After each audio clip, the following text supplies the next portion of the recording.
Bienvenido a Temas Oscuros de Botel.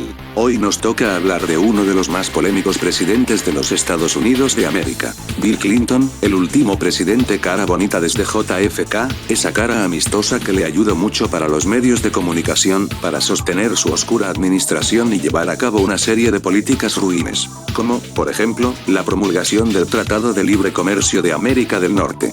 No dañando sus multinacionales y agricultura nacional, pero dañando a sus países vecinos, ya que, por parte de México, solo se benefició a los productores del norte y a un selecto sector privado, pero el campesinado nada. Solo en 15 años de TLC $1,5 billones de pesos mexicanos, convertidos en dólares, se fue a beneficiar a los granjeros estadounidenses, todo en lugar de aumentar la producción del campo mexicano. Pero eso es tan solo la punta del iceberg. El presidente que tocaba su saxofón en programas basuras y participaba en cameos populares de la cultura pop. Aquella imagen de aparente gentileza, solo escondía a un depravado agente del estado profundo. En este video no exploraré sobre la información de su supuesto control mental con MK Ultra y administraciones secretas que se le atribuyen en varios informes conspirativos. Ni daremos mucho paseo al caso Mónica Lewinsky, quien vulgarmente lo definieron como la chupada del siglo. Y el vestido con semen, que lo llevó a un largo proceso de humillación. Ese caso nos llevaría a otro tema más largo y más por sus propósitos ocultos. En este video abordaremos la información comprobada de los actos políticos más truanes de este expresidente. Sin más por agregar, comencemos.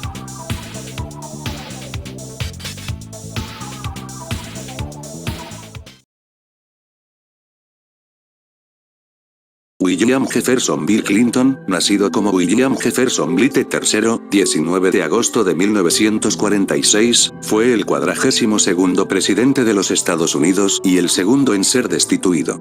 Está casado con Hillary Rodham Clinton, la primera mujer candidata a la presidencia en una boleta de un partido importante y que fue derrotada. Clinton nació y creció en Arkansas, y asistió a la Universidad de Georgetown, DeSoto University College de Oxford y a la Facultad de Derecho de Yale. Conoció a Hillary Rodham en Yale y se casaron en 1975. Después de graduarse de la Facultad de Derecho, Clinton regresó a Arkansas y ganó las elecciones como fiscal general del estado, seguido de 2 mandatos no consecutivos como gobernador de Arkansas. Clinton fue elegido presidente en 1992, derrotando al presidente republicano en ejercicio, George H.W. Bush. A los 46 años, se convirtió en el tercer presidente más joven de la historia norteamericana. Clinton presidió el período más largo de expansión económica en tiempos de paz en la historia de Estados Unidos. Promulgó el Tratado de Libre Comercio de América del Norte, NAFTA, y la Ley de Control de Delitos Violentos y aplicación de la ley, pero no logró aprobar su plan para la Reforma Nacional de la Salud. Durante los últimos 3 años de la presidencia de Clinton, la Oficina de Presupuesto del Congreso informó un superávit presupuestario, el primero de este tipo desde 1969. En política exterior, Clinton ordenó la intervención militar de Estados Unidos en las guerras de Bosnia y Kosovo, firmó el Acuerdo de Paz de Dayton, firmó la Ley de Liberación de Irak en oposición a Saddam Hussein, participó en el Acuerdo de Oslo I y en la Cumbre de Camp David para impulsar el proceso de paz israelí-palestino, y ayudó al proceso de paz de Irlanda del Norte. En 1998, Clinton fue sometido a juicio político por la Cámara de Representantes, convirtiéndose en el segundo presidente de Estados Unidos en ser impugnado, después de Andrew Johnson. El juicio político se basó en acusaciones de que Clinton cometió perjurio y obstrucción de la justicia con el propósito de ocultar su romance con Mónica Lewinsky, una pasante de la Casa Blanca de 22 años.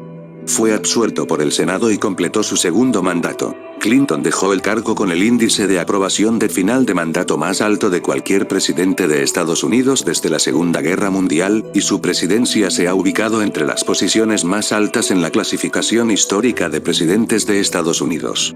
Sin embargo, también ha sido objeto de críticas sustanciales por sus escándalos sexuales y mentiras, especialmente a raíz del movimiento Metro. La corrupta maquinaria política de Clinton dominó Arkansas y el Partido Demócrata Nacional durante 4 décadas. Ambos Clinton estuvieron profundamente involucrados en el difunto escándalo del Banco de Crédito y Comercio Internacional. La Fundación Clinton ahora sirve como un fondo para sobornos para todo tipo de actividades nefastas a nivel mundial. Bill Clinton fue elegido 2 veces con pluralidad en 1992 y 1996, anteriormente se desempeñó como gobernador de Arkansas. Su administración se caracterizó por una corrupción desenfrenada, abuso, acoso sexual y chantaje.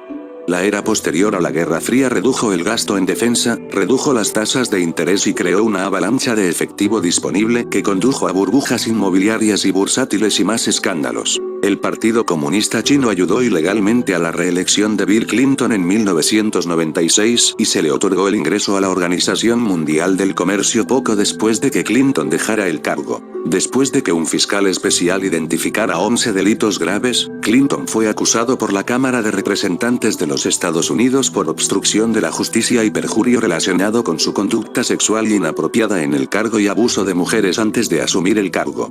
El Senado no logró condenar según las líneas partidistas. Los historiadores liberales llaman a la acusación de Clinton un linchamiento partidista. Un juez federal declaró a Clinton en desacato por mentir y se le prohibió volver a ejercer la abogacía. Clinton y su esposa Hillary prometieron 2 por el precio de 1 y se les atribuye haber degradado el discurso político estadounidense moderno a través de la política de demonización.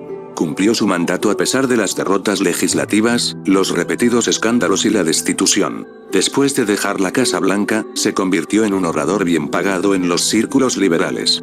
Clinton es el primer expresidente contratado por gobiernos extranjeros. Al igual que otros gobernadores del sur en la tradición de Joshua Yase, cuando Clinton tenía un mandato limitado, su esposa se postuló en su lugar. Una encuesta de Rasmussen de junio de 2018 encontró que el 53% de los votantes registrados consideran a Bill Clinton un depredador sexual.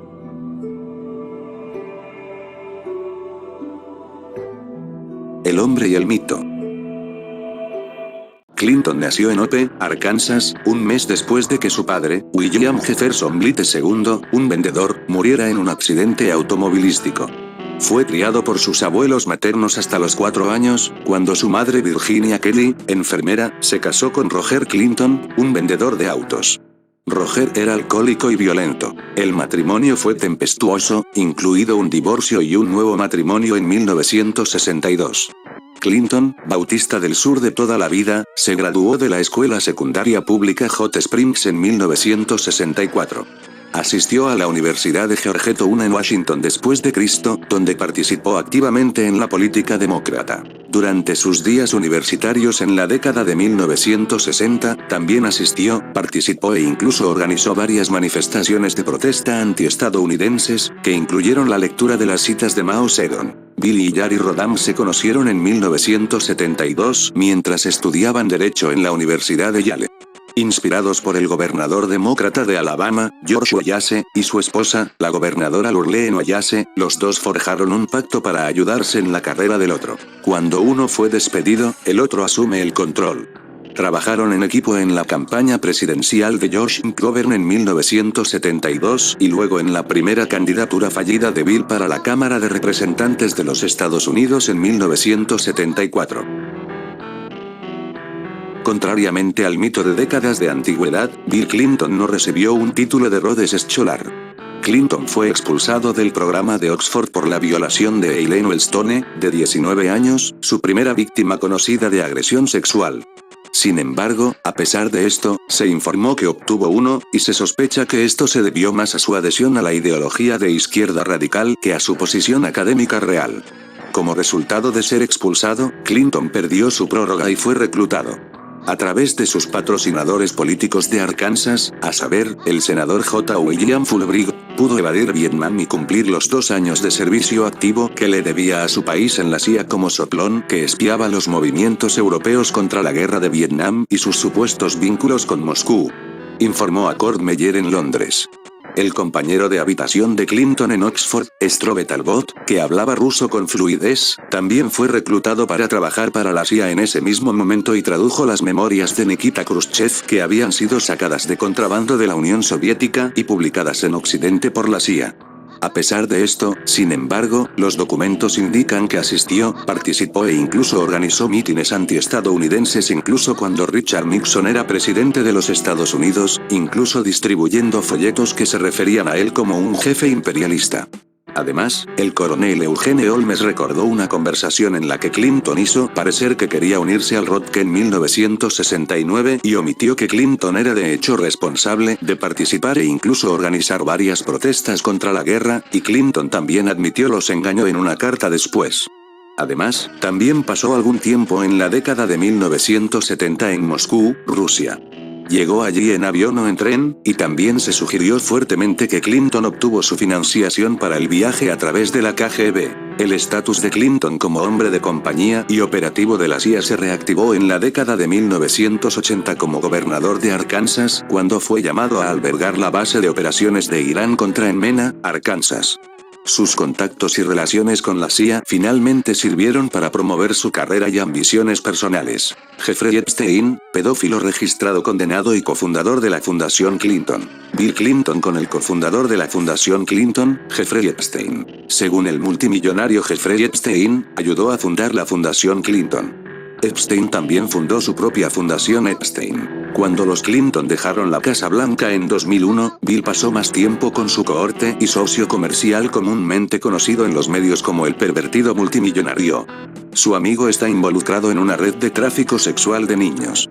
Es un delincuente sexual registrado por delitos sexuales que involucran a niños. El amigo y socio pedófilo de Clinton, Jeffrey Joe Epstein, es donante de la Fundación Clinton. Comenzó a hacer donaciones poco después de su arresto por cargos de sexo infantil. Epstein recibió una sentencia relativamente leve en vista de los cargos en su contra. Se dice que Epstein proporcionó niñas menores para el príncipe Andrew.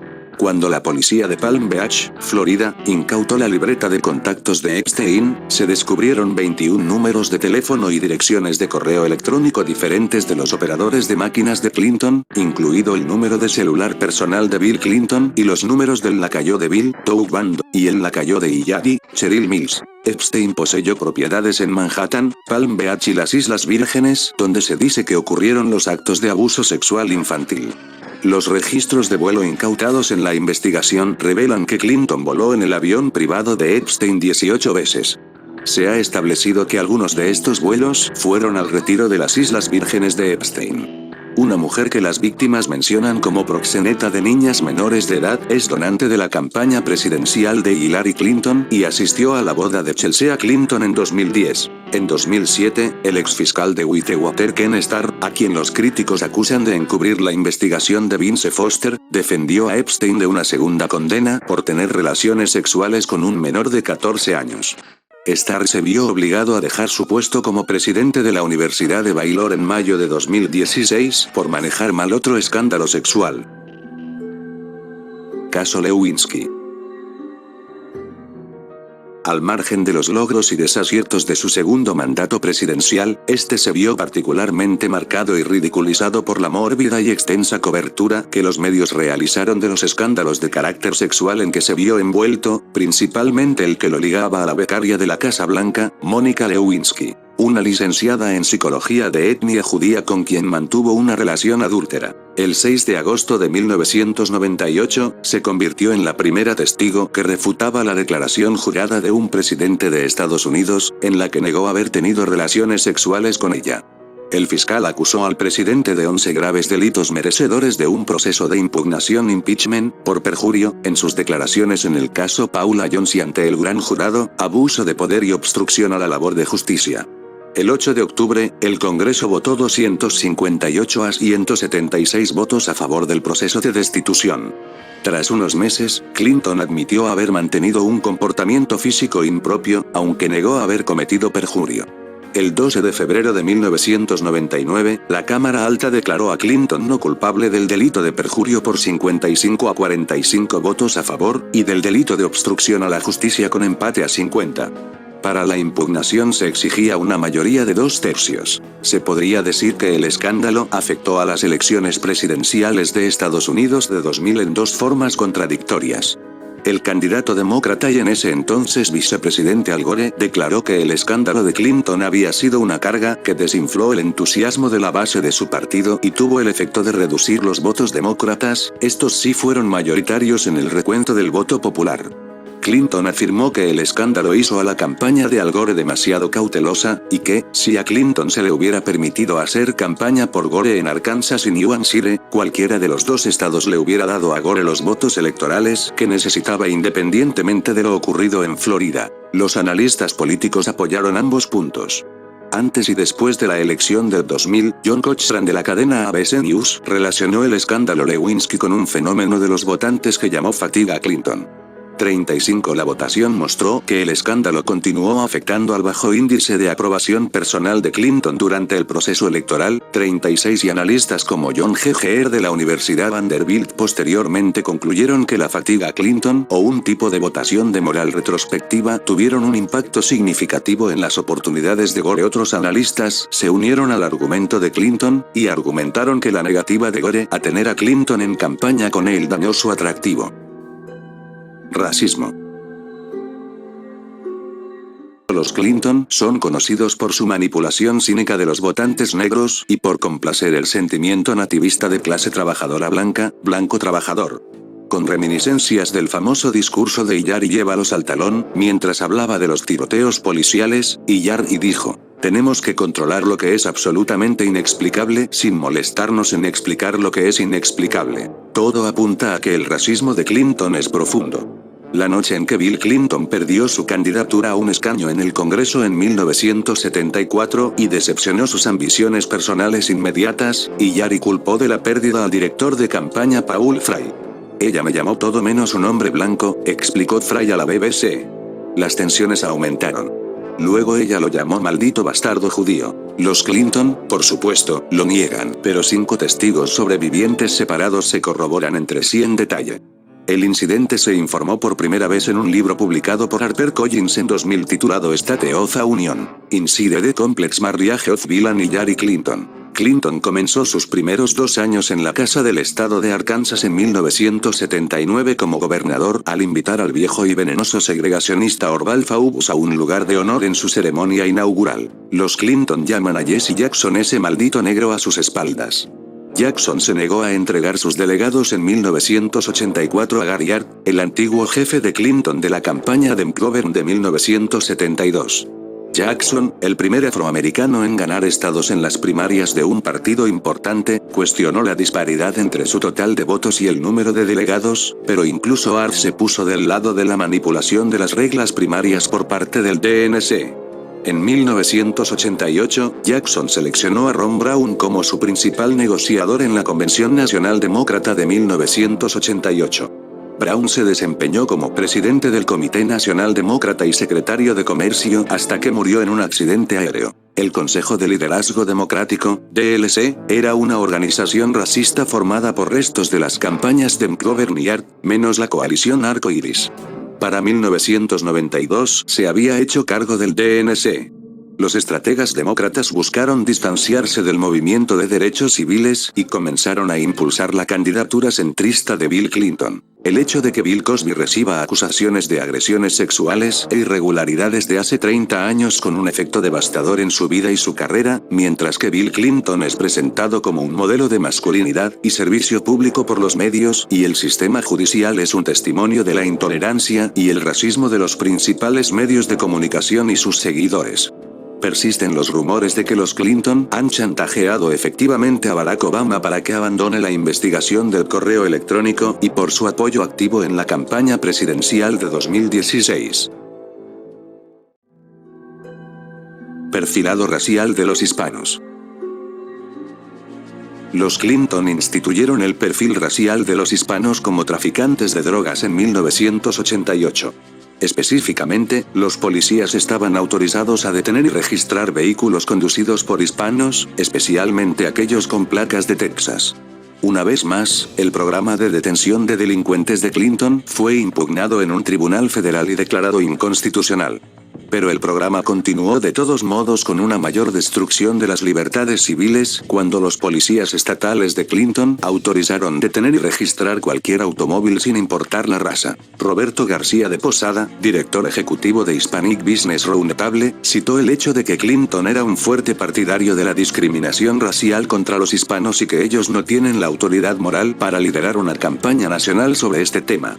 Los Clinton deben pedir disculpas a todos aquellos hispanos que sufrieron esta práctica moralmente indefendible. Ley de reinversión en la comunidad y la crisis hipotecaria. Uno de los primeros actos del presidente Clinton fue una revisión de la Ley de Reinversión Comunitaria, CRA. En 1995, se fortalecieron las reglamentaciones de implementación al centrar la atención de los reguladores gubernamentales en el desempeño de las instituciones financieras en la concesión de crédito dentro de comunidades específicas. Los cambios de Clinton a la CRA aumentaron sustancialmente la cantidad de préstamos hipotecarios para prestatarios de bajos ingresos no calificados y, por primera vez, permitieron la titulización de préstamos regulados por la CRA que contenían hipotecas de alto riesgo. Howard Usock escribió: la administración Clinton ha convertido la ley de reinversión comunitaria en un gran esquema de extorsión contra los bancos de la nación. Según sus disposiciones, los bancos estadounidenses han comprometido casi $1 billón. El proceso de evaluación permitió que los grupos de defensa la oportunidad de expresar sus puntos de vista sobre bancos individuales para recibir una calificación favorable de la CRA. Estos grupos comunitarios elaboraron acuerdos y compromisos individuales de los prestamistas respaldados por Fannie Mae. Un grupo radical llamado Acorn Housing tiene un compromiso de $760 millones del Banco de Nueva York. La Corporación de Asistencia a los Vecindarios de América, con sede en Boston, tiene un acuerdo de $3.000 millones con el Banco de América. Una coalición de grupos encabezada por Acción Ciudadana de Nueva Jersey tiene un acuerdo de $13.000 millones por 5 años con First Union Corporation, entre muchos otros. Clinton le dijo a Himmler en una entrevista en PBS NewsHour, el 21 de enero de 1998. La ley de reinversión comunitaria se creó para decirles a los reguladores bancarios: miren, ustedes entren y miren estos bancos y díganles, tienen que tomar parte de su dinero 170 e invertirlo en ciudades y barrios marginales, y con personas que de otro modo no lo obtendrían para que tengan la oportunidad de construir casas, construir negocios, crear empleos, construir vecindarios. En los 20 años de historia de la ley de inversión comunitaria, más del 85% del dinero prestado en virtud de ella a los barrios pobres del centro de la ciudad se ha prestado en los 5 años desde que soy presidente. La amenaza de acción civil hizo que muchos prestamistas hipotecarios hicieran lo que de otro modo se considerarían préstamos riesgosos. Por ejemplo, el abogado principal de Acorn Housing, Barack Hussein Obama, demandó a Citibank en 1995 para obligarlos a otorgar hipotecas de alto riesgo a prestatarios minoritarios no calificados.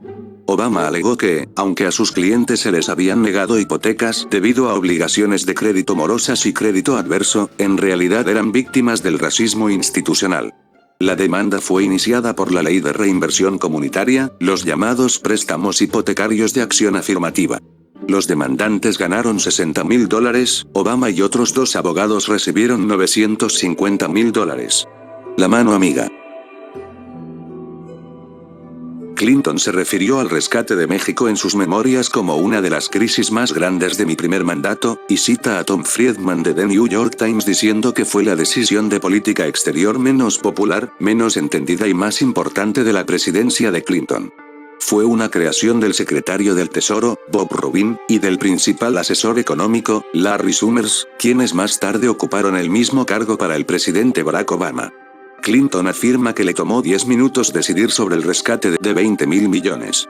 Las encuestas mostraron que el 79% del pueblo estadounidense se opuso, con poco apoyo en el Congreso. Los críticos citan que la cultura moderna de rescate de la recesión de 2008 se originó con el rescate mexicano de Clinton. Supuestamente fue diseñado para ayudar a México utilizando $20.000 millones del Fondo de Estabilización Cambiaria del Departamento del Tesoro de los Estados Unidos por orden ejecutiva. El Congreso no lo autorizó. Y se hizo, no por el bien de los bancos mexicanos, sino por los grandes bancos de Wall Street, Citibank, Bankers Trust y otros que estaban sobreexpuestos al riesgo por préstamos incobrables que hicieron en México. Bill Moyers de PBS lo llama capitalismo de compinches, y así comenzó la idea de que Washington estaría allí con apoyo, con un rescate, con una mano amiga. Legado.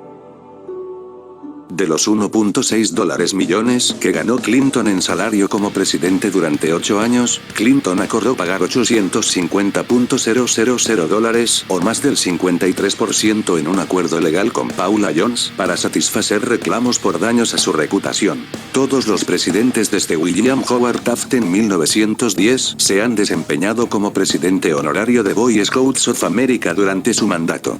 En 2000 se informó que la Oficina Nacional de Boy Scouts revocó el título otorgado a Bill Clinton después de miles de quejas. Numerosos Eagle Scouts devolvieron sus certificados de logro con la firma de Clinton y solicitaron un reemplazo sin él. Al igual que con todos los presidentes modernos, se solicitó a los miembros de la administración Clinton y a los partidarios de Clinton que financiaran el centro presidencial Clinton en Little Rock, Arkansas. Esto incluye una biblioteca presidencial operada por la Administración Nacional de Archivos y Registros, y es la tercera biblioteca presidencial que cumple con la Ley de Registros Presidenciales de 1978. Clinton también ha sido criticado por la falta de cobertura de la biblioteca con respecto a varios escándalos durante su presidencia, incluido el escándalo de Whitewater. El principal diseñador de exposiciones del museo ha dicho que esta es la forma en que el presidente quería que se definiera su legado. El centro contiene un museo, las oficinas de la Fundación Clinton y la Escuela de Servicio Público Clinton de la Universidad de Arkansas. Una tienda del museo está ubicada en el borde del parque en un distrito comercial. La recaudación de fondos para el centro estuvo a cargo de Terry McAuliffe, un amigo de Clinton que luego se desempeñó como gobernador de Virginia. El 20 de enero de 2001, su último día en el cargo, Clinton perdonó al exfinancista Mark Rich, un fugitivo que había sido acusado de múltiples cargos de extorsión, fraude electrónico, evasión de impuestos y comercio ilegal de petróleo.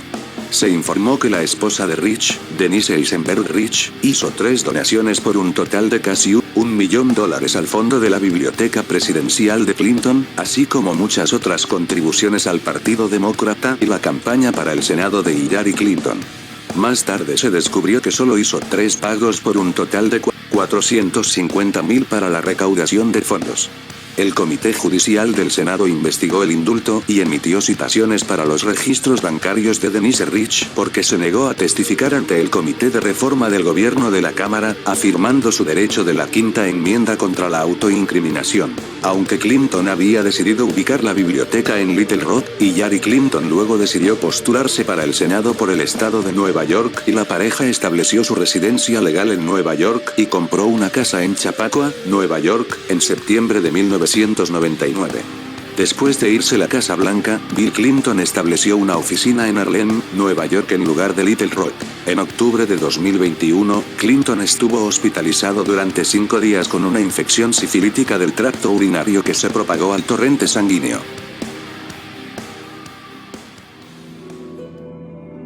Pintura de Bill Clinton exhibida de manera prominente en la casa del miembro de la alta sociedad multimillonaria Jeffrey Epstein. Bueno, así terminamos un leve recorrido al lado oscuro de Bill Clinton. Su historial de serios nexos con trata de blancas, su infidelidad lewiskidiano, su oculto racismo afroamericano y antihispano, malversación hipotecaria, malversación bancaria, y su pedorro centro Clinton, que refleja solo su megalomanía. Sigue siendo la parte media del iceberg, sin llegar a lo más profundo.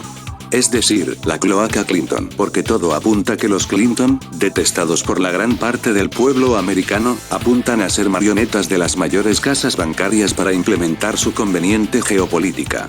Pero dejaremos el tema hasta aquí, considero que lo expuesto es suficiente. Pronto hablaré de más personajes y opiniones de los acontecimientos mundiales que nos están acechando desde que comenzó la tiranía de la Agenda 2030 y el gran reseteo que ya nos impusieron en plena jeta las élites mundiales. Por ejemplo, la opinión de la guerra de Rusia y Ucrania, todo un pancho mediático de una guerra que, si fuera auténtica, ya Putin tendría en menos de 2 semanas, colgado al pseudo líder de Ucrania. Y si Vladimir Putin fuera una verdadera amenaza para la masonería internacional y el interés hegemónico de los Rothschilds, opositor de total de las agendas de George Soros, aliado por una unión industrial potente con Alemania y rompiera sus nexos políticos con Israel, en menos de un mes, ya tendrían a Putin en una verdadera guerra mundial arbitraria en su cara. Pero como hemos visto, esto no pasa, porque los planes de la sinarquía cuyo Putin es una ficha más, todavía no es acabar con esa Rusia putidiana. sino llevar el reseteo de la economía occidental, y qué mejor que con una guerra fría llena de recesiones y sanciones nefastas. Una guerra mediática cuyos ambos bandos, ridículamente se acusan de nazis, varias disidencias controladas ponen a Vladimir Putin como el último reducto de la soberanía. Pero como veremos pronto, nada de soberano, Putin es un hegemónico oriental y es otro engranaje disfrazado de conservador de la sinarquía. La verdad es que no hay ni buenos ni malos en este conflicto fabricado con el único propósito de llevar a la Europa occidental a una quiebra económica y alimentaria. Pronto llevaré ese análisis y de a quiénes beneficia. En fin, luego tocaremos ese tema en su momento. Falta que analice bien el caso con los últimos acontecimientos del momento, por lo pronto adelantaré que lo peor que puede hacer alguien en estos momentos, es ponerse a apoyar uno de los dos bandos, y no lo digo por perder la visa americana como los ineptos diputados del Grupo de Amistad México-Rusia. No, lo digo porque todo ha sido planeado de antemano hasta su desenlace. Así que no pierda el tiempo en ponerse a apoyar una guerra que solo tiene el fin de ponernos un panorama geopolítico tétrico. Sé que hay población inocente ucraniana que la está pasando muy mal, pero también el mundo ha olvidado el dolor del pueblo de Palestina por 75 años, sobre la ocupación israelí y el campo de concentración más grande de la historia llamado Gaza. Entonces ahora convenientemente, pensemos solo en Ucrania, pero con otras naciones me callo la boca. Para no parecer un hipócrita o un soñador forever alone, que piensa que Vladimir Putin es el nuevo salvador, le recomiendo ponerse neutral y observador, para ver cómo esta obra maquiavélica se va moldeando y no le sorprenda cómo lo agarre mal parado. En fin, ya para finalizar, avisaré que regularmente seguiré hablando de otros temas no tan heavy metal, no vayan a pensar que este canal se volcará solo para hablar de temas de política interior, no, volveré a hablar de videojuegos o películas y daré críticas o temas randoms. Sin más me despido por el momento.